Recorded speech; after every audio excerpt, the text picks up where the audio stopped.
Bonjour et bienvenue à tous à Comment dirais-je. J'espère que vous allez bien. Donc aujourd'hui, j'ai la chance d'accueillir une invitée de marque qui est même une amie, qui est devenue une amie que j'ai eu beaucoup d'admiration par rapport à son parcours entrepreneurial, sa personne, parce que c'est un peu ça, hein, comment dirais-je, on veut rentrer avoir une vision un peu intimiste des entrepreneurs, des gens, quoi que ce soit. C'est un peu de rentrer dans mon monde, dans la manière que je le vois et que je le vulgarise, d'où vient, comment dirais-je. Et aujourd'hui, nous avons la chance d'accueillir sur notre plateau de Go Station Canada, Tracy Perrault. Hello. Comment vas-tu, Tracy? Ça va super. Avec une intro comme ça ne peut qu'aller bien. Je me suis pratiqué quand même. Je pensais que c'était naturel. C'est naturel de pratiquer. Ok, c'est correct. Tu vois? Donc, Tracy qui est propriétaire de Cuisine Veloutée. Donc, un traiteur qui a une belle histoire, malgré que ça fait maintenant combien de temps? Incorporé depuis 2016. Depuis 2016. Ouais. Et énormément de péripéties depuis. Oui. Et puis, j'avais bien hâte de t'avoir sur le plateau. Moi aussi, j'avais de venir. C'était naturel. Tu sais, en premier, comment ça va? Ça va super bien, honnêtement, ça va vraiment bien. J'ai rien d'autre à dire que ça va bien. Okay. Je disais souvent que ça allait pas bien, surtout avec la pandémie, blablabla, mais je pense qu'on est tous tannés d'en parler. Oui. Puis je suis tannée de dire, fait que là, ça va bien, puis à cause que je dis que ça va bien, mais ça va bien. Oui, c'est différent mindset parce qu'on disait ça va bien aller, je l'entends plus. Non, c'est vrai. Je on voit plus les petits arcs-en-ciel un peu partout. Il n'y a aucun arc-en-ciel, ça va pas bien. Mais non, en fait, je sais pas pour toi, mais je pense que le confinement et la pandémie nous a permis de commencer de travailler sur autre chose. Tu sais, au départ, on a la nouvelle. Nous aussi avec Guy, qu'on avait beaucoup d'événements qui étaient en ligne et tout. Et là, on reçoit cette information-là et puis tout est fermé, tout est shutdown. Donc, on revient au 13 mars, où est-ce que on annonce que le Québec est en pause. Avant qu'on commence sur ton histoire, mais je pense que c'est important de connaître un peu ton état d'esprit à ce moment-là. Qu'est-ce qui s'est passé quand le 13 mars, notre premier ministre nous dit le Québec est en pause? Tout est fermé. Honnêtement, si l'entrevue était en mars dernier, je pense pas que j'aurais accepté de venir ou j'aurais pas le sourire au visage. Honnêtement, c'était la dépression, c'était le bad trip total, honnêtement, là, parce que notre période forte s'en venait, nous, pour la saison des mariages durant l'été. Durant les vacances d'été, on a les camps de jour pour les ateliers de pâtisserie qu'on fait avec les jeunes. Étant donné que Cuisine Veloutée, c'est vraiment pâtisserie, service traiteur. Mais c'est la pâtisserie qui est à l'avant. À la base. Ouais. Exactement. Donc, le 13 mars, quand ils ont annoncé que tous les événements sont annulés, plus le droit de sortir, plus le droit de rien faire, nous, tout ce qu'on avait, c'était des courriels et des téléphones pour des annulations. Fait que c'est pas juste qu'il y avait pas de commandes qui rentraient, mais c'était aussi des annulations, donc des demandes de remboursement, qu'est-ce qu'on fait, plus de job à faire pour mes employés. Donc c'était vraiment la détresse totale. Honnêtement, j'avais aucune idée qu'est-ce qui se passait, je comprenais rien. Okay. Les premières 24 heures, c'était insane. Et on va probablement y retourner, mais non seulement parce que tu as Cuisine Veloutée, mais tu te développes aussi comme étant une future conférencière, ou du moins qui fait déjà des conférences, une formatrice aussi. Donc, est-ce que cette journée-là, comment on sait un peu la propriétaire de Cuisine Veloutée, comment elle a réagi, mais les autres facettes de Tracy, elles ont réagi comment? On dirait que ça allait pas mal tous ensemble. Tracy, personnellement, elle était déboussolée complètement. La propriétaire devait quand même garder la face, autant pour mes employés que pour l'entreprise. Tout comme quand il y a eu le feu, on va sûrement y revenir. J'avais quand même pas le choix de montrer que, tout ce qui est à l'agenda va se faire, tout est sous contrôle, on va bien, mais on est à la recherche d'une cuisine, tout a brûlé, mes assurances n'étaient pas à la bonne adresse, j'ai tout perdu, faillite totale. Fait que dans tous les cas, pour l'entreprise, pour do it for the gram, il faut rester sain d'esprit, mais moi, chez moi, je pleurais. Dans le fond intérieur. Ouais. Puis, est-ce que tu étais quand même consciente que c'est une situation qui était normale, que tu pleurais, mais j'imagine que tu voulais pas justement montrer cet élément de, entre guillemets, faiblesse. Je suis pas d'accord avec ça, mais on se comprend. Mais est-ce que tu acquiesçais l'information ou tu t'en voulais d'une certaine manière? Non. Pour la pandémie, je ne m'en voulais pas, c'est pas de ma faute. J'ai pas de contrôle, j'ai pas décidé de tout fermer. Donc, j'étais plutôt en mode solution. Quoique les premières 24 heures, c'était tough. Mais j'étais plutôt en mode solution. C'est pour ça que le lundi d'après, tout de suite, le fameux pivot, se réinventer, le mot qu'on entend tellement, j'ai réussi à le faire. Excellent. Pour ceux qui connaissent pas Tracy, en fait, c'était pas voué à l'entrepreneuriat, c'était pas voué à être traiteur, de créer tout ça. En fait, théoriquement, tu étais supposé travailler comme urbaniste ou travailler dans l'urbanisme. J'ai fait mon cégep en graphique. Comment ça a commencé tout ça? Suite à mon bac en urbanisme, non, en fait, pendant mes études au cégep. C'est grâce à ma sœur. Mais avant, tu t'orientais à être graphiste. Oui, je pensais que je voulais être graphiste, mais j'ai compris que être devant un ordinateur dans un bureau 24/24, c'est pas pour 24 sur 24, c'est pas pour moi. J'ai besoin de bouger, parler aux gens, interagir. Mais est-ce que le graphiste au départ, c'était quoi? Est-ce que c'est le fait de il y a un côté artistique. OK, exactement. Okay. Mais j'ai quand même c'était ma première business en fait. Okay. J'ai fait mon premier site internet, ma première carte, j'étais graphiste. Donc je faisais des contrats à gauche à droite pour faire des cartons d'invitation pour des mariages, des logos, peu importe. Okay. Puis ça m'a aidé justement quand j'ai ouvert Baiser Velouté Inc., qui est aussi Cuisine Veloutée comme nom d'affichage, parce que j'ai pu faire mon logo, mon premier site, tout par moi-même au départ au lieu de payer quelqu'un. Mais étant donné que je voulais pas être dans un bureau devant un ordinateur toute la journée, j'ai décidé de continuer mes études et pour maman aussi, là, de continuer à l'université. Puis j'ai été en urbanisme, qui a été un des plus beaux parcours. Je suis vraiment contente d'avoir fait ça. Puis si c'était pas de Cuisine Veloutée, je serais en urbanisme, je pense, en ce moment. Peut-être j'aurais ouvert ma boîte ou quelque chose, mais j'ai vraiment aimé ça, là, apprendre comment la ville est faite, pourquoi il y a un Instachèque ici, pourquoi il y a une école là. C'était super intéressant. Mais pendant que j'étais à l'école, au cégep. La première fois que j'ai fait des cupcakes, c'est quand ma sœur allait avoir son enfant. J'ai organisé le baby shower. Puis j'ai fait une table à dessert thématique petite fille avec les petits souvenirs, le carton d'invitation, puis des cupcakes. Mais à la base, tu cuisinais? T'as été au Dollarama, t'as pris la boîte de Billy Crocker, t'as dit je fais ça. Comment ça?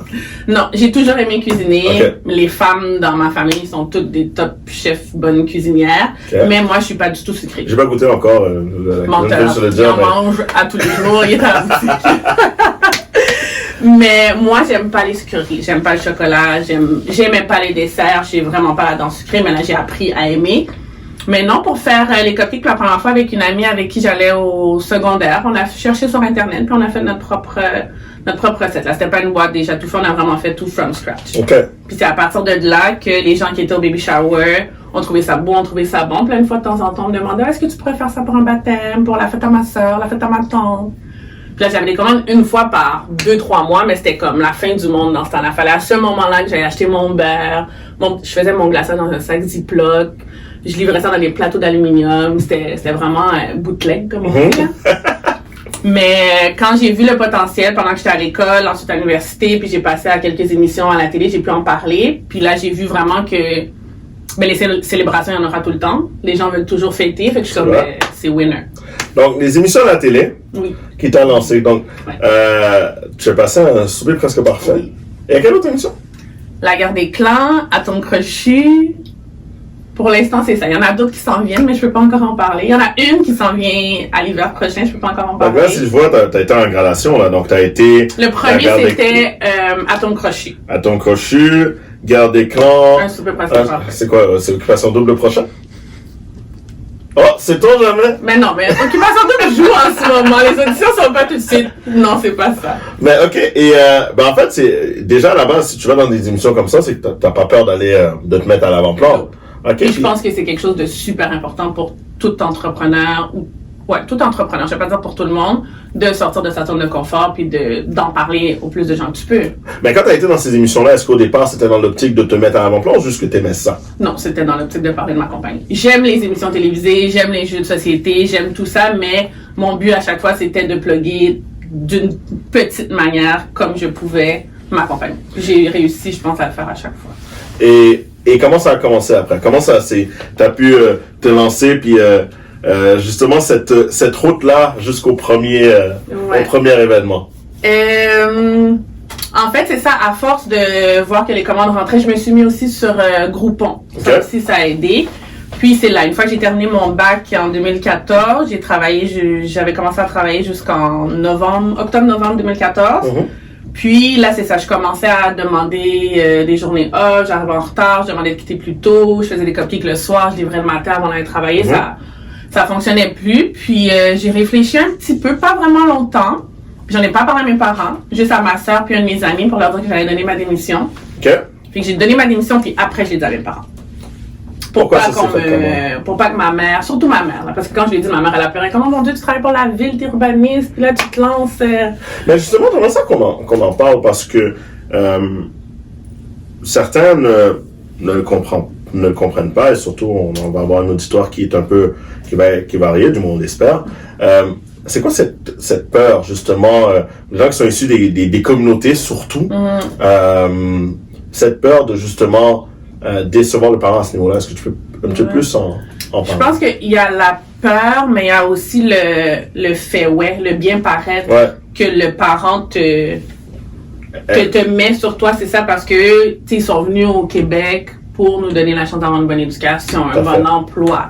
Donc, pour eux, bonne éducation, bon emploi égale travailler pour la ville, égale être avocat, médecin, puis d'avoir une grosse paie qui rentre. Je comprends qu'est-ce qu'ils veulent dire, mais ça, pour moi, c'est pas, la vie que moi je veux. Donc, tu peux pas décider pour ton enfant qu'est-ce qu'il va faire, ni essayer de lui transmettre tes passions. Puis, de toute façon, pour peu importe le bureau pour lequel tu travailles, la personne pour laquelle tu travailles, à la fin de la journée, tant que c'est pas ta business, on peut te mettre à la porte n'importe quand. Fait que c'est pas plus safe que avoir ta business. C'est sûr qu'avoir ta business, les premières années sont extrêmement difficiles. Tout à fait. Mais une fois que tu mets le temps qu'il faut, que tu es constant puis que ça déboule, après ça, la vie est belle. Là, moi, mon but, c'est d'avoir les fesses dans le sable puis que ça roule puis que l'argent rentre. Là. C'est le end goal. Oui. OK, parfait, on va en parler. Donc là, il y a plusieurs étapes avant, mais ouais. Tu as parlé de quelque chose qui était quand même super intéressant, donc dans la créativité. Je pense qu'à l'époque, tout le monde a pu commander des trucs sur Groupon, mais toi, en tant que pâtissière, tu t'es mis sur Groupon puis tu as fait une promotion, c'est ça que tu as lancé? Vraiment. Qu'est-ce que tu as fait exactement? Je connaissais pas Groupon, c'est ma sœur. Je dois beaucoup de choses à ma sœur, mon Dieu. C'est elle qui m'en a parlé. On la salue d'ailleurs. Allô, Tachia. C'est elle qui m'en a parlé, puis elle m'a dit qu'il y avait plusieurs trucs Groupon, Montréal à rabais, puis je sais pas trop quoi d'autre. Je les ai toutes contactées pour savoir comment ça fonctionne. Puis en fait, il faut que tu leur montres ton menu de base ou tes services de base, ton site internet, que tu sois massothérapeute ou pâtissière. Eux, ils veulent que tu le mettes environ à 50% de rabais, puis eux, ils prennent une autre cote là-dessus. Okay. Donc, c'est vraiment pas pour faire de l'argent, c'est pour la visibilité. Je reconnaître. Parce qu'il y a du monde sur Groupon, mais je ne savais pas à quel point il y avait du monde sur Groupon. Donc, une fois que tu le mets, les gens, ils achètent directement le coupon en ligne. Donc, toi, tu fais juste recevoir les courriels, puis une fois que c'est acheté, tu es obligé de le faire. Fait que moi, étant donné que c'est des cupcakes, c'est sur mesure et directement, c'est pas tu prends ton massage dans 6 mois. Donc, je reçois les bons, donc on fait les cupcakes. Puis c'est avec ça vraiment que par la suite, des clients hors Groupon sont revenus, puis ça m'a fait connaître par plein de gens que j'aurais jamais pu atteindre moi-même avec Facebook. Là. OK, c'est super intéressant la manière que tu as été créative d'une certaine manière. Et là, suite à cela, t'es lancé, t'as donné la démission. Je suis chez maman, papa encore. T'es chez maman, papa. En 2014, on est chez les parents. La réaction parentale. Papa, maman. Ouais, exactement. Et ensuite à cela. Ensuite, une fois que j'ai donné ma démission, que je l'annonce à tout le monde, le lundi suivant, honnêtement, c'est un peu un stress assez intense parce que j'ai pas d'alarme, j'ai nulle part où aller, j'ai pas plus de commandes à l'agenda. Moi, je me suis lancée sans faire mon plan d'affaires d'avance, sans demander de subvention, de prêt, juste j'ai mes dettes universitaires, puis j'avais à peine commencé un emploi, ça faisait 8 mois. Fait que là, le lundi, je suis comme, wow, qu'est-ce que j'ai fait? Puis c'est à ce moment-là que j'ai commencé à chercher comment se lancer en affaires, est-ce qu'on peut faire un plan d'affaires ou faire les cours, etc. Puis, j'ai trouvé les informations au Centre local de développement qui m'a référé à Paul-Émile Dufresne pour faire le cours en lancement d'entreprise. Et c'est à partir de là que l'aventure a vraiment commencé et que je me suis vraiment structurée et encadrée, puis que... Et donc là c'était l'entrée, là. Ouais, là je suis vraiment contente d'avoir fait ce choix, honnêtement, là. OK. Parce que, de un, le cours, il est donné par des professeurs qui sont entrepreneurs, donc qui savent vraiment de quoi ils parlent. Puis, tu es entouré d'autres entrepreneurs qui se lancent aussi, fait que tout le monde se comprend vraiment. Puis, par la suite, moi, honnêtement, ça a été comme mon entrée dans la cour des grands, si on veut, parce qu'après ça, j'ai gardé contact avec autant les gens de l'école, de la ville de Laval, de la commission scolaire, puis je suis devenue leur fournisseur pour X, Y, Z événements. Fait que le but, c'est ton réseau, honnêtement, c'est ton carnet d'experts, c'est une mine d'or, selon moi. Fait qu'avec ça, Là, j'ai refait mon site internet comme il faut, refait l'image de la compagnie. Puis là, je suis allée en appartement, donc je le faisais de chez moi au moins, je dérangeais plus maman, papa. Mais là, ça faisait pas trop professionnel de recevoir les gens dans mon salon pour une dégustation pour un mariage. Ouais. Donc là, on est en 2016. Là, je me mets à chercher pour un local commercial. OK. Je savais pas à quel point c'était cher, les locaux commerciaux.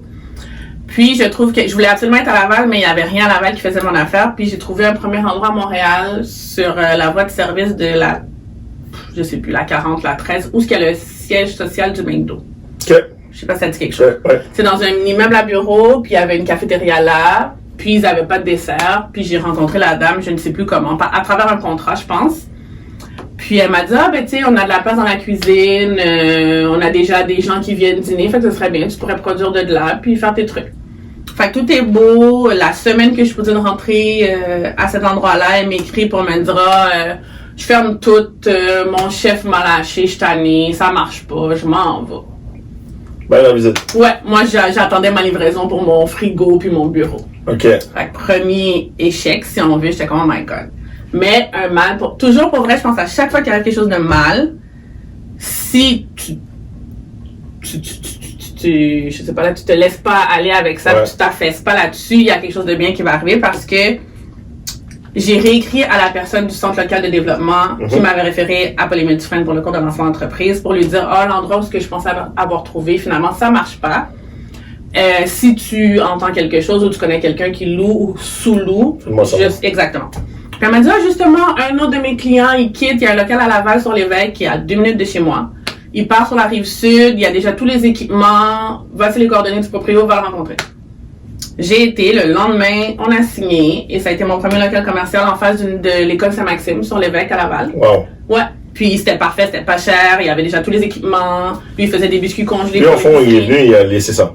Ben, il partageait l'espace avec quelqu'un qui fait des biscuits congelés. Fait qu'il y avait déjà tous les tables de travail, le four, le congèle, la chambre froide, tout. Fait que j'ai vu ça donner ma petite moitié à chaque mois. Wow, OK. Ouais.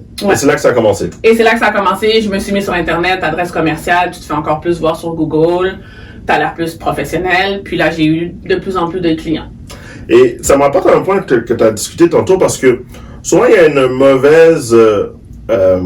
une mauvaise réputation pour certains par rapport à des cours de lancement d'entreprise qui sont donnés par les villes ou les centres locaux de développement versus aller au HEC ou ESG.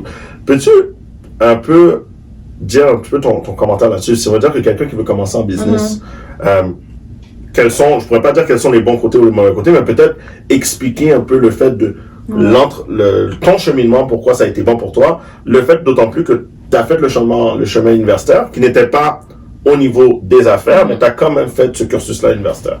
Ouais, je peux pas comparer maintenant avec le HEC ou d'autres écoles étant donné que je l'ai pas fait là-bas. Mais de un, ce que je tiens à dire, c'est que même si tu veux te lancer en affaires, que tu veux être entrepreneur, c'est une très bonne idée de faire des études dans X, Y, Z domaine et jusqu'à l'université si t'en as. Si t'aimes l'école, si c'est bon pour toi, si t'es capable, fais-le. Je trouve que pour l'école pour ma culture générale, pour mon français écrit, pour plein de choses, je suis vraiment, vraiment contente de l'avoir fait. Et j'ai un plan B si jamais j'ai plus envie d'être en affaires. Ça, c'est bon. Mais le cours de lancement d'entreprise, peu importe l'école, parce que je les connais pas, je sais pas à quel point le programme des autres écoles sont bons ou pas, mais je pense que c'est important de faire des formations ciblées, exactement. T'es pas obligé de faire un cours de 300 heures à la même place, mais des petites formations ponctuelles à gauche à droite sur le marketing, sur ton pitch de vente. Je pense absolument, puis tu le sais, tu suis des formations toi aussi, puis on en parlait l'autre fois à quel point ça te motive, même si tu l'as déjà vu, des fois moi je refais des cours que j'ai fait juste pour me remettre à jour parce que tu oublies là, faut que je fasse la prospection continuellement, c'est pas juste année 1, là, il y a des nouveaux clients, faut que tu cherches à chaque jour. Donc, je pense que les formations, c'est super important, la lecture, le développement personnel, parce que pour de vrai, la compagnie, c'est toi. Donc, si toi, ton brain est zéro, ou toi, ça va pas bien, la business non plus, ça marchera pas. Tout à fait. Et là, en bout de ligne, tu te lances, ça se passe bien, t'es à Saint-Maxime, t'es pas loin de Laval, commence à avoir des clients, et là, boum, une soirée, ou un matin, je pense. Un soir. Tu as reçu un appel. Ouais. Et un appel qui a changé le cours de ta vie d'une certaine manière. Ouais. C'est ça. Comme je t'ai dit, j'ai commencé chez mes parents. Ensuite, j'ai eu mon appartement. Oui. Je voulais faire tout dans les règles. J'ai pris une assurance commerciale à l'adresse de chez moi. Ensuite, j'ai eu mon premier local sur l'Évêque. Ouais. Je déménage, la vie est belle, tout va bien. À chaque année, je leur parle parce que je dois modifier quelque chose dans mes assurances pour les ateliers que je donne avec les enfants dans les camps de jour. Donc, je dois ajouter un assuré additionnel. Ça fait. Puis, le 3 juillet 2018, je suis sur Snapchat. Puis, la personne qui sous-loue le local avec moi, je vois un snap, puis il monte un édifice en feu, puis il est comme « Inquiétez-vous pas, je vais bien ». À travers les flammes, je vois la pancarte « Baiser velouté ». Je suis comme « What ?» J'appelle, personne ne répond, puis c'est à 5 minutes de chez moi, donc je prends ma voiture et j'y vais. Puis, en essayant de tourner sur la rue L'Évêque, ben il y a les trucs de... ne pas dépasser. Exactement. Je sors de mon, comme dans un film, je sors de mon auto, je cours, je suis comme non, c'est chez nous, c'est mon local. Puis elle me laisse passer, mais arrivé devant, je peux pas rentrer. Je te jure, scène de film, je suis assise sur le trottoir, je pleure, puis je vois l'immeuble s'effondrer. Puis on est un mercredi, le samedi, j'ai des commandes pour un mariage. Tout est là-dedans, tout est brûlé. Puis le point important j'avais mes assurances, elles étaient encore à l'adresse de chez moi. Fait que quand j'appelle Desjardins, oui, c'était Desjardins, je leur dis, oui, il y a eu un feu, blablabla. Ils sont comme, OK, on vient au 3276 Notre-Dame. Je suis comme, non, c'est chez moi. Ils disent, ben, c'est ça qu'on a sur les assurances. Je suis comme, non. Puis là, j'ai demandé le CD de tous les appels téléphoniques qu'on a fait. J'ai regardé à travers tous mes courriels. J'ai jamais mentionné le changement d'adresse. Fait que c'est pas leur faute. OK. C'est ma faute. Puis tu sais, déjà les assurances, je pense qu'ils cherchent la moindre petite affaire pour pas te donner l'argent. Fait que là, c'était comme jackpot pour eux. Fait que j'ai tout perdu, j'ai pas eu une scène. Puis j'avais des commandes 4 jours plus tard. Fait que... Si on se remet dans ton bain, là, je veux juste qu'on... Pas trop, parce que pour vrai, je pourrais pleurer encore, parce que je pense que la boule, elle va jamais passer. Ben, je comprends, puis en même temps, je pense que dans le fait des entrepreneurs, je pense que c'est important de parler de ça et de revenir là-dessus, parce qu'en fait, comme on dirait, c'est les émissions de ça va bien, puis j'ai eu tel... on entend à la télé, j'ai eu tel truc. That's not real. Et nous, ce qu'on veut, c'est Donc, on revient à ça, t'as commencé ton entreprise, tu t'es lancé, t'as laissé l'urbanisme, ça se passe bien, tu trouves un local, ton premier local, ça n'a pas bien fonctionné. Ça commence. Ça commence à peine. J'ai des dettes, je mets tout mon argent là-dedans. T'as mis tout ton argent, t'as été all-in. Ton immeuble se fait brûler. Ouais. Ton assurance ne couvre pas. Je sais pas si tu peux en rire ou en pleurer. Honnêtement, le scénario dans un film, je sais pas si tu peux le mettre pour rire ou pour pleurer, d'une certaine manière. Comment on se sent, comme cette soirée-là, comme tu vois que c'est en feu, ou peut-être pas. Peut-être après l'appeler des assurances, puis le dernier appel qui dit, écoute, Tracy, vous aurez rien. Ouais, c'est ça. Comment on sent, comment tu... Je ne sais pas. Pour vrai, il y avait tellement d'émotions qui m'ont traversé l'esprit, mais encore une fois, je pense, tout comme la pandémie, le plus important, c'était qu'est-ce que je fais pour les commandes qui sont à l'agenda, qu'ils ont déjà donné un dépôt. Puis en plus, c'est un mariage. Elle s'en fout que mon chien soit mort, que ma maison est passée au feu. Son mariage est dans 4 jours. Elle-même, elle n'a même pas le temps de trouver quelqu'un d'autre pour faire son gâteau. Fait que moi, mon but, c'était de pas lui mettre la pression sur elle, puis c'est pas de sa faute non plus, de toute façon. Fait que le lendemain, j'ai écrit à tout mon réseau, j'ai mis sur les réseaux sociaux. Il y a eu tu sais, ça passe aux nouvelles de toute façon, les gens ils commençaient déjà à me contacter. Fait que surtout pour rassurer les clients, j'ai écrit que toute l'équipe va bien. J'avais ma première employée. Ouais, j'avais déjà ma première employée. J'ai écrit que toute l'équipe va bien, que ça a passé au feu, que les commandes qui sont à l'agenda vont être effectuées, mais qu'on prend pas de nouvelles commandes jusqu'à nouvel ordre. Puis en même temps, j'ai envoyé un autre message à tout mon réseau pour demander si vous connaissez un endroit que je peux louer une cuisine. Dès demain matin, qui est déjà tout équipé, dites-moi. J'ai reçu, je pense que c'est ça qui m'a permis de continuer, des millions de messages d'encouragement. Tu vois, ça me rend émotive parce que je suis ultra sensible. Je pense que je savais pas à quel point j'avais du monde qui me supportait. Pose-moi une autre question, puis je vais reprendre mes esprits. Non, mais tu sais, on en parle parce que, puis c'est un aspect, et je me sens privilégié de pouvoir partager cette conversation-là avec toi parce que... Puis t'en fais partie en plus de ces gens. Ben, la vérité, c'est que le nombre de personnes qui auraient lâché. Oui, c'est possible. Le nombre de personnes qui auraient qui aurait lâché. Et puis, je pense que c'est important. Peut-être que moi, dans ta situation, j'aurais lâché. Parce que ce qui est important, je pense, du message, puis je pense que tu vas pouvoir en laisser en parler, c'est la persévérance que tu as faite face. Ouais. Et moi, c'est comme ça. Moi, le vrai entrepreneuriat, c'est ça. C'est pas faire des millions. C'est pas le vrai entrepreneuriat. Ouais. C'est chuter, se relever, chuter, se relever. Et pour moi, c'est important qu'on parle de cet événement-là parce que, comme c'est un scénario, tu mets ça dans un film, on va chercher quelque chose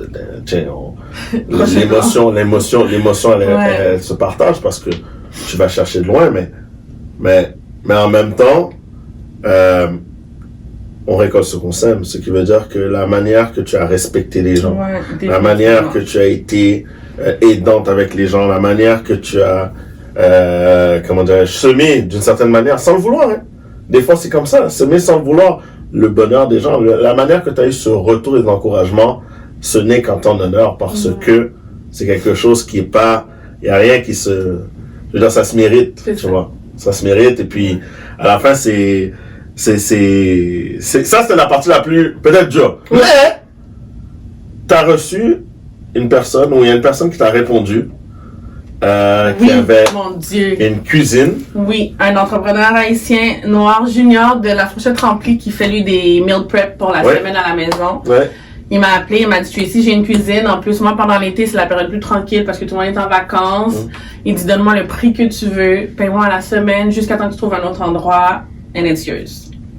Wow. Le lendemain, j'ai été là, on a conclu quelque chose, puis j'avais ma petite place dans son frigo, dans ses étagères, le peu que je pouvais, mais ça m'a permis de faire tout ce que j'avais à faire jusqu'à temps que je trouve mon nouveau local sur des Laurentides. Fait que pour vrai, Junior, merci forever, des milliards de fois, ça a changé le parcours de ma business, ça m'a permis de continuer à produire. Donc, tu as continué, mis à part cette épreuve-là, on a continué à travailler fort, puis Cuisine Veloutée, Baiser Velouté est devenu Cuisine Veloutée, qui a grandi, et là... D'autres batteries. Ben, t'arrives au nouveau local, qui est une belle nouvelle, en fait. Oui. Et on se place bien, et ensuite... Oui. Voilà. Donc là, pendant que je suis à la Fourchette Remplie, je cherche autre chose parce que c'est pas là que je vais rester. Puis, moi, je veux un salon de coiffure sur des Laurentides, Ella Diva, Black Owned aussi. Puis, à côté, le local se libère. Puis, pendant qu'elle fait mes cheveux, elle dit « Ah, il y a un local à côté, est-ce que tu as vu? » Puis, j'ai pris rendez-vous, j'ai été visiter. Puis, selon moi, c'était parfait. C'était assez grand, bonne visibilité sur des Laurentides, un prix qui quand même cher. Mais je me dis « Ah, peut-être que je pourrais m'associer avec quelqu'un ou ajouter un volet parce que depuis que j'ai commencé, quand on me commandait des tables à dessert pour X, Y, Z événements, on me demandait est-ce que tu connais quelqu'un qui fait des bouchées, le repas, parce que j'ai besoin de tout ça pour la fête. J'étais comme, tu sais, pourquoi pas tout le faire à la même place? Mais moi, j'étais déjà occupée avec la gestion. Mes employés étaient déjà occupés dans le sucré. Et la cible était justement la pâtisserie. C'est ça, exactement. Fait que j'étais comme, bon, il faudrait une cuisinière ou une associée, qu'est-ce que je fais? Puis, à ce moment-là, j'avais ma cousine qui commençait ses études, elle faisait une formation culinaire, puis elle voulait se lancer en affaires. Puis j'ai dit, tu sais quoi, on va voir qu'est-ce qu'on pourrait faire avec ça. Fait que je l'ai contacté vraiment trop rapidement. On s'est dit, OK, oui, on se lance. On sait pas qu'est-ce qu'on fait. On modifie le nom. On va être deux bannières à la même place. On va se sous-traiter, whatever it is. Après quelques caucus, amis, famille, on s'est dit, bon, on va ajouter un nom commercial à Baiser Velouté. On va le mettre Cuisine Veloutée, traiteur sucré et salé. Parce qu'elle voulait avoir la petite touche de nouveau pour rentrer là-dedans. Puis je la comprends. Puis moi, je voulais quand même garder Velouté parce que c'était déjà très connu. Ouais, c'était ton... Exactement. Fait qu'on a décidé ça. Puis elle est devenue copropriétaire. Elle a acheté des actions à la compagnie. Fait que ça, c'est septembre 2018, le même été que le feu. Puis là, on se rentre dans la grosse aventure d'un nouveau local qu'il faut retaper au complet. C'était 4 murs dégueulasses. Fait que là, on a réinvesti beaucoup d'argent là-dedans. On a fait tous les travaux. Puis là, je pense en janvier, on est finalement installé. Puis on fait la grande annonce à tout le monde que c'est devenu Cuisine Veloutée, qu'on est entreprise familiale maintenant parce que c'est ma cousine. Puis c'est ça, ça commence. Mais je pense que s'associer, c'est comme un mariage. C'est comme une relation dans un couple. Il faut prendre le temps de se connaître, il faut prendre le temps de travailler ensemble, il faut tester. Puis c'est ça, nous on l'a fait trop rapidement. Puis on s'est rendu compte finalement que c'était pas un bon match, nous deux. Tu sais, là j'en parle comme si c'est facile. Mais c'était très difficile. Il a fallu qu'on se dissocie très très rapidement. Là, on est dissociés aujourd'hui, donc ça fait même pas 2 ans qu'on était associés. Fait que c'est encore d'autres dépenses, puis encore d'autres... Mais en fait, puis sans jeter sans jeter de mauvais trucs, de pierres sur la... sur la personne, parce que ce sont des choses qui arrivent, on n'en parle pas souvent. On parle pas assez souvent de la protection quand tu vas la convention d'actionnaire. La convention d'actionnaire, mais à la base, je veux dire, quel est ton rapport maintenant avec le partenariat? Parce qu'il y a des gens qui vont dire, oh, moi je fais tout seul, tout ça. Quel est ton rapport? Je sais que ça peut être tout frais, puis je sais qu'à la fin de la journée, ce sont des choses qui arrivent, rien contre toi, rien contre l'autre personne, mais quand même, si tu devais reprendre cette situation-là, comment tu la gérerais maintenant? Je prendrais mon temps avant de choisir la personne avec qui je vais m'associer. C'est vraiment là de travailler ensemble pendant plusieurs temps, de se mettre à l'essai chacun de nous. Puis, je prendrais mon temps de mettre tout sur papier aussi, parce que c'est super important, même si c'est des sous, faire des conventions, mettre tout sur papier. Par contre, je suis pas du tout contre faire des partenariats. C'est pas la même chose que s'associer. Moi, je fais des partenariats, des projets avec plein de gens. On travaille ensemble sur des trucs. Je travaille ensemble avec plein de gens. Ça, c'est vraiment le fun. Puis, on lie nos forces. Ton réseau s'accroche avec mon réseau. C'est super bon. S'associer vraiment, là, se marier, ça, c'est autre chose. En ce moment, ça me tente pas. Mais je dis pas peut-être que si je pars un nouveau projet, peut-être que dès le départ, ça me dérangerait peut-être pas. Mais rentrer quelqu'un dans ma business que j'ai déjà, ça, c'est vraiment plus touché, je pense. Je comprends. Ouais. Je comprends. Et d'ailleurs, ça me fait un peu... ça fait un peu le pont pour la prochaine conversation. Souvent, on parle de business, puis on parle de l'entourage, on parle du partenariat, mais on parle pas de l'entourage proche, les copains, les conjointes, Quand tu as une business, de ton vécu à toi, comment tu orientes ta vie pour que justement, on sait, il faut que ta vie personnelle puisse bien aller pour que l'entrepreneur puisse bien. Comment tu peux tracer ta ligne là-dedans? Puis je pense que c'est bien d'en parler parce que on n'en parle pas assez. La vraie historique, le vrai background de l'entrepreneur. C'est difficile pour la vie sociale, pour les amis, pour le portefeuille, pour les amoureux. C'est difficile pour tout. Moi, je suis chanceuse d'avoir un support system incroyable, même si ils commandent pas tous les jours, et ils commandent quand même régulièrement, mais c'est mes best cheerleaders ever. Si je leur demande de partager quelque chose, ils vont le faire, ils vont liker mes posts, ils vont me référer à du monde.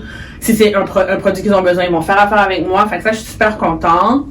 Où ce que c'est plus difficile, c'est de faire comprendre à la personne qui n'est pas entrepreneur ton mode de vie qui change. Moi, je suis la personne rassembleuse qui faisait toujours des soupers chez moi, qui organisait des week-ends à XY place, qui voulait faire des activités.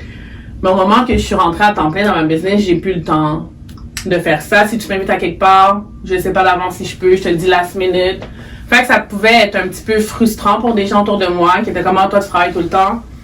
Puis sans s'en rendre compte, la personne qui me dit ah ben non, toi on va pas te demander tu travailles tout le temps, ou je dis non pour telle chose, puis on me dit ah ben oui c'est sûr, toi t'as ta business, c'est frustrant. Okay. Je le sais que je suis occupée tout le temps, t'as pas besoin de toujours me le rapporter puis de m'envoyer ces petites pointes-là. Fait que les gens s'en rendent peut-être pas compte, mais c'est des commentaires qui sont pas nécessaires. Puis pour ce qui est de la vie amoureuse, ça c'est encore plus compliqué je pense, parce que c'est surtout que, en tout cas dans mon cas, au départ, les hommes, ils font plus comme si, oh my God, c'est tellement nice, t'es inspirante, je vais comprendre, je vais t'encourager, bla, yada, yada, yada.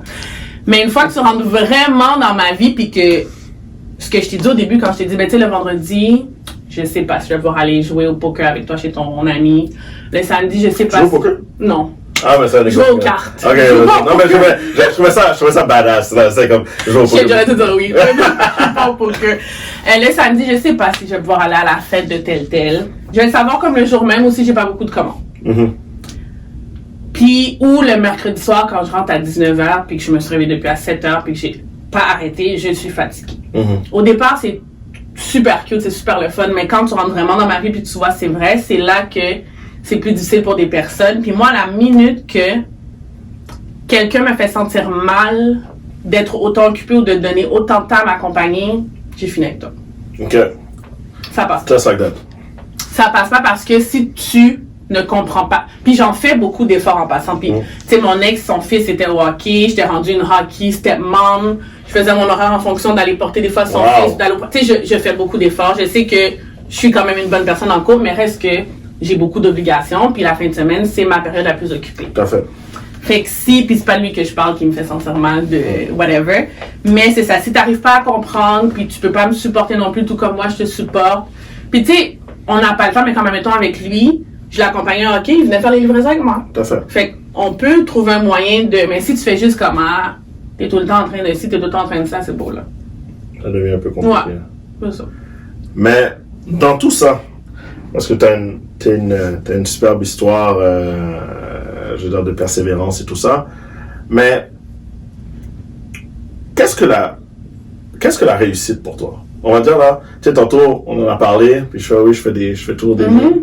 Tantôt, tu as parlé, c'est d'être les fesses dans le sable et les commandes rentrent. Est-ce que c'est pour toi, c'est ça la réussite? Non, ça c'est une partie de la réussite pour cuisine veloutée. Okay. C'est que ça roule tout seul. J'ai une gérante à Laval, que j'ai un autre point de service sur la Rive-Sud, un autre un peu partout. Puis que ça roule tout seul. Mais pour moi, la réussite, c'est l'impact, je pense, que je crée sur les gens. Puis la petite fille noire, là, que je vais faire la présentation devant elle en 3e année, puis qui m'écoute, puis elle est comme, oh mon Dieu, moi aussi, je suis bonne à faire des traits, je peux ouvrir mon salon de coiffure. Puis qu'elle m'appelle, puis qu'elle me demande de l'accompagner dans son processus, puis que je l'aide, puis que je vois un jour son salon ouvert, ça pour moi, c'est la réussite. Parce que je vais être la future auprès du Québec, puis je vais faire des conférences à tout le monde. C'est dit. C'est ça. C'est dit. C'est ça la réussite. Donc au fond, c'est quand même spécial, c'est que la réussite pour toi, c'est la réussite des autres. Ça va être le partage. Ouais. J'ai une de mes amies qui dit toujours le succès de mon prochain est mon succès. Karma, que je salue. Oui. Elle a raison. Et justement, mais il y a quelque chose que je veux vraiment mettre l'accent sur une personne qui pourrait être regardée aujourd'hui, puis que par rapport à ton expérience, par rapport au fait que des fois t'as eu des soucis avec que ce soit avec le partenariat, que ce soit avec le local, que ce soit avec la vie personnelle, entre guillemets, c'est dommage de commencer quelque chose avec quelqu'un et puis sans offense à la personne, mais de pas comprendre un petit peu la réalité d'entrepreneur et puis finalement, ça s'en va pas dans la direction voulue. Mais quelqu'un qui te voit comme tel puis que fait face à des difficultés puis des trucs comme ça, qu'est-ce que tu pourrais leur dire? Qu'est-ce que tu pourrais leur donner comme conseil, en fait? Je sais que c'est cliché puis ça a l'air facile, mais c'est juste de pas lâcher. Pour vrai, là, dans toutes les épreuves que j'ai eues, j'avais le choix de rester sur mon sofa pleurer ou me donner un coup de pied dans le cul puis essayer autre chose. C'est vraiment aussi simple que ça. Essaie. Même si tu tombes, relève-toi. Puis c'est peut-être pas de la façon que tu l'avais prévu, mais dans la vie, j'ai compris qu'il faut rien trop calculer, trop prévoir. Tu sais, avec la pandémie, on contrôle pas ça du tout. 100%. Du tout. Fait focus sur ce que tu contrôles. Pour vrai, focuser sur le positif, là, ça change une vie. Moi, là, ça a changé ma vie. De dire, OK, il y a la pandémie, je peux plus aller livrer des tables, faire des événements, je vais envoyer des boîtes chez les gens. Puis ça va rouler, puis ça va être la plus grosse partie de mon chiffre d'affaires. Quand les événements vont reprendre, je vais avoir mes nouvelles boîtes, puis en plus, je vais pouvoir livrer des tables. Parce que c'est exactement ce que tu as fait. Exactement. Dans la pandémie, tu t'en es sorti, justement. Le lundi d'après, beaucoup de trucs en ligne. Beaucoup de commandes en ligne. Pâtisserie en ligne, des cours, des ateliers. Ça t'a valu... d'être encore en vie aujourd'hui. Ouais, mais des gens sont embarqués. Tu as même eu un article de la presse qui a été écrit pour toi. Et quand tu vois ça, quel est ton... Tu sais, on va dire... On sait que tu veux continuer, mais aujourd'hui, là, en date d'aujourd'hui, je ne demande pas la date parce qu'on... mais en date d'aujourd'hui, tu regardes un peu... on sait qu'on veut toujours regarder vers l'avant, mais si tu peux regarder dans le rétroviseur, quel est ton ressenti? Comment tu décris un petit peu ton parcours jusqu'à maintenant? C'est une bonne question, puis c'est important de se le rappeler. Tu sais, j'aurais réflexe de dire une tape sur l'épaule, c'est vrai qu'il faut se féliciter soi-même, mais c'est difficile. Mais dans des entrevues comme ça, ou quand je parle avec d'autres entrepreneurs, puis qu'on se rappelle nos parcours, tu sais, pour vrai, de me dire, j'ai commencé dans le sous-sol de chez mes parents, ensuite mon appart, premier local, maintenant j'ai mon deuxième local, j'ai 3 employés, article dans le journal, ceci, cela. Pour vrai, je suis fière de moi, là, c'est tout ce que je peux dire. Je sais. Honnêtement, super. Merci. Et tu m'as fait pleurer. Hein? Tu m'as fait pleurer. Ah, ça, c'est l'effet, comment dirais-je. Mais c'est bon. On peut te retrouver où, tu sais? On peut me retrouver sur toutes les plateformes de réseaux sociaux. Ma page à moi, qui est l'entrepreneur, la future Oprah du Québec, c'est Trey My Way, Facebook, Instagram, LinkedIn, Tracy Perrault. Sinon, cuisine veloutée, pâtisserie, service traiteur sur Instagram, Facebook, YouTube, Snapchat, partout. Internet, site web. Internet, cuisine veloutée, Google ça, tu vas le trouver. On te souhaite quoi dans 10 ans? De vous avoir à ma conférence. On me souhaite d'avoir tout le monde qui me regarde, d'avoir acheté un billet pour assister à ma conférence. De la nouvelle Oprah du Québec. Voilà. Je pense que j'ai changé mon nom de Tracy, #Oprah. Let's go. Moi, je vais pouvoir dire que ça a été dit. Voilà. Je sais comment dire. Tu l'as sur caméra, on pourra jamais oublier. Jamais. Messieurs, dames, je vous invite, je vous convie à suivre Tracy, un parcours super intéressant, mais qui montre la persévérance. Puis vous savez, elle a d'ici, vous avez pu voir son histoire. Et je vous remercie déjà de votre support. Comment dirais-je, des histoires comme Tracy, on va essayer de vous en partager plusieurs. Et on se voit la semaine prochaine. Et merci encore de votre écoute. On se voit la semaine prochaine à Comment dirais-je. Suivez Groupe Station Canada, le chemin de l'information.